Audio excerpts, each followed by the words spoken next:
Think about how you felt when you woke up this morning. Not what time it was, not what was on your schedule, just how you felt in those first few moments before the day asked anything of you. Did you feel rested? Did you feel ready? Or did you feel something closer to what a lot of people over 60 describe? A kind of heaviness, a fogginess, a sense that no matter how many hours you spent in bed, sleep didn't quite do what it was supposed to do.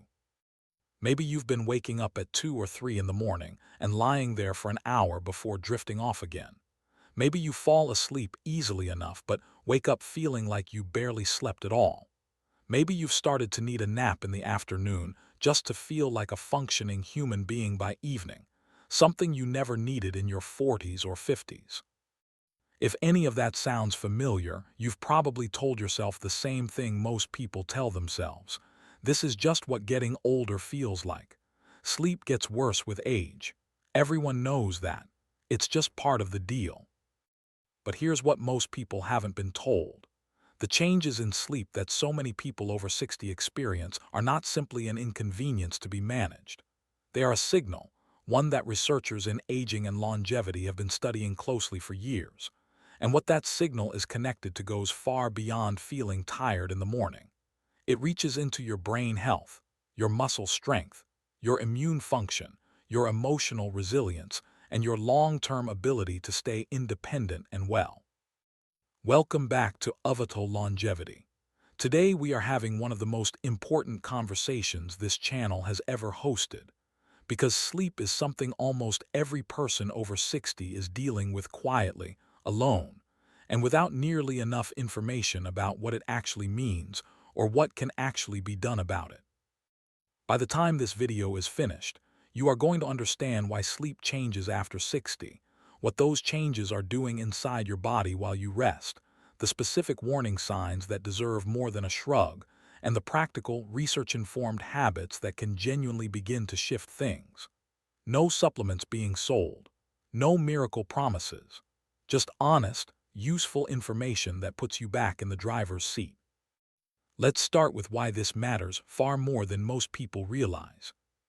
For decades, the conversation around sleep and health focused almost entirely on younger populations, shift workers, new parents, people pulling long hours. The message was simple: sleep deprivation is bad for you. Get 8 hours. Most people over 60 heard that message and quietly thought, well, that ship has sailed. Sleep changes with age. What can you do? What researchers began to discover, though, was something more nuanced and more significant than a simple decline in sleep hours.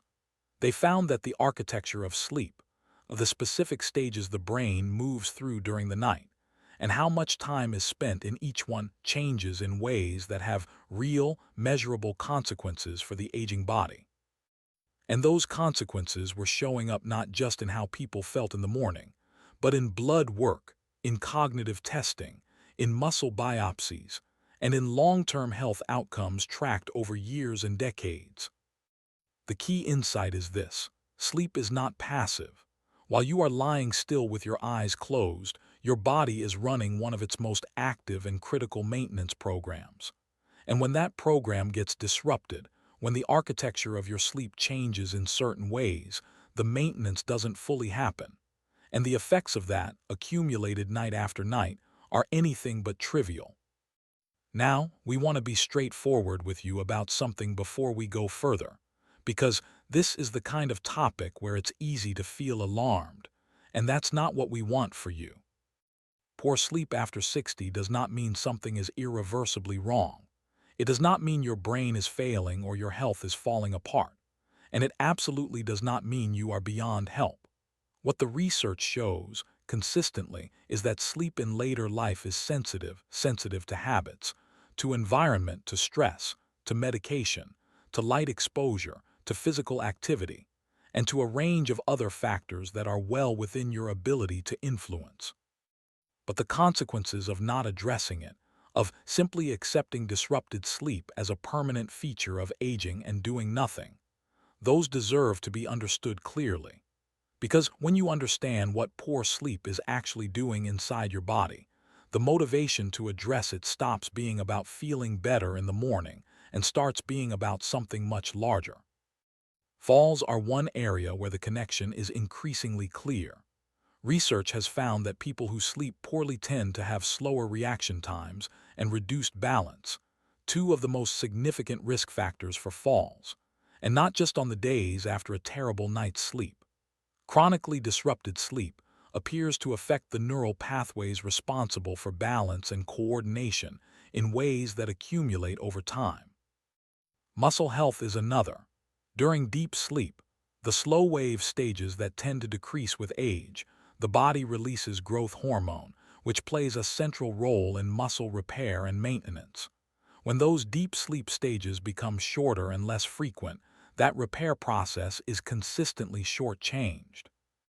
Over months and years, this contributes to the kind of gradual muscle loss that makes everyday physical tasks feel harder and harder, not because you've stopped being active, but because your body's overnight repair work isn't being completed. Brain health is perhaps the most striking connection of all. During sleep, the brain runs a kind of internal cleansing system. Researchers call it the Glumphetuck system, that flushes out metabolic waste products, including certain proteins associated with cognitive decline. When sleep is consistently disrupted, that cleansing process is interrupted. This is an active area of research, and we want to be careful not to overstate the current science. But the connection between sleep quality and long-term brain health in older adults is something researchers are taking very seriously. And here is the part most people never hear. A significant portion of the sleep changes that occur after 60 are not simply the unavoidable result of getting older. Many of them are driven by factors that can be identified and addressed, which means that what feels like an inevitable feature of aging may actually be a correctable pattern, if you know what you're looking for. Before we get to the solutions, let's talk about what to actually look for. Because one of the most important things about sleep in later life is that the warning signs are easy to dismiss as something else entirely. Waking up between 2 and 4 in the morning and struggling to fall back asleep is one of the most common patterns. Many people assume this is simply their body needing less sleep, but research suggests it's more often a sign that the circadian rhythm, the internal clock governing sleep-wake cycles, has shifted and may need recalibration. Feeling unrefreshed in the morning despite spending 7 or 8 hours in bed is another. If you are spending time in bed but not spending enough of it in the deeper, more restorative stages of sleep, the hours on the clock don't tell the true story of how much rest your body actually received. Increased sleepiness during the day, particularly in the early afternoon, or in any quiet, passive situation like reading or watching television, is worth paying attention to, not as a personality quirk, but as a signal that nighttime sleep is not doing its full job. And changes in mood, memory, or mental sharpness that seem to track with how well you slept the night before are worth noting. The connection between sleep quality and cognitive function in older adults is real, measurable, and, importantly, responsive to improvement. If several of those patterns sound familiar, please mention them to your doctor. Some sleep changes in older adults have underlying causes: sleep apnea, restless leg syndrome, medication side effects, or other conditions that a healthcare provider can properly assess and address. We are sharing this information to increase awareness, not to replace a clinical conversation that is rightfully yours to have. Now let's talk about what actually helps, because this is where we want to be as specific and honest as possible. The first and most consistently supported area in the research is light exposure. Your circadian rhythm, the biological clock governing when your body wants to sleep and when it wants to be awake, is almost entirely regulated by light. Getting outside within the first hour of waking, even for just 10 or 15 minutes, exposes your eyes to natural light that anchors your body clock to the actual time of day. For many older adults whose daily routines have become more indoor-focused, this single habit produces one of the most noticeable improvements in both nighttime sleep quality and daytime alertness. The second area is what happens in your body before bed. Alcohol is one of the most commonly misunderstood factors. Many older adults use a small drink in the evening to help them relax and fall asleep, and it does work for falling asleep. The problem is what it does to sleep architecture in the second half of the night. Alcohol suppresses the deeper, more restorative sleep stages, which is why sleep that begins easily after an evening drink often ends in a wide-awake spell at 2 or 3 in the morning. Reducing evening alcohol is one of the most consistently effective changes people can make to the second half of their night. The third area is temperature. The body's core temperature naturally drops slightly during sleep as part of the process of moving into deeper sleep stages. Older adults often find that their sleep environment is too warm, which can interfere with this natural temperature drop. A slightly cooler bedroom, what sleep researchers typically describe as somewhere around 65 to 68 degrees Fahrenheit, supports the body's natural sleep process more effectively than a warm one. The fourth is movement during the day. Regular physical activity, including the walking habits we discussed in our last video, has one of the strongest evidence bases of any behavioral intervention for improving sleep quality in older adults. Not strenuous exercise late in the evening, which can interfere with sleep onset, but consistent movement earlier in the day that meaningfully affects how restorative the night that follows turns out to be. And the fifth is consistency. Your body clock functions best when it is given consistent timing, the same approximate time to wake up each morning, regardless of how the night went. Sleeping in after a poor night can feel logical, but it tends to shift the circadian rhythm and make the following night harder. A consistent wake time, even on weekends, is one of the simplest and most effective anchors for the entire sleep system. None of these require a prescription. None of them cost anything significant, and none of them require you to overhaul your entire life in a single week. Start with one. The morning light habit is the easiest and the one most people notice first. Step outside within the first hour of waking, even if it's just to stand on the porch with your coffee for 10 minutes. Do it for 2 weeks. Then add the next piece. Here is how to make these habits feel effortless, rather than like additions to an already full day. If you already drink your morning coffee or tea, bring it outside. That's your morning light habit, already attached to something you do every day without thinking. If you take a daily walk, which we hope you do after our last conversation, schedule it before noon rather than in the evening. If you have an evening wind-down routine, make your bedroom temperature part of it, the same way you'd make turning off the lights part of it. These are not new behaviors being dropped into empty space.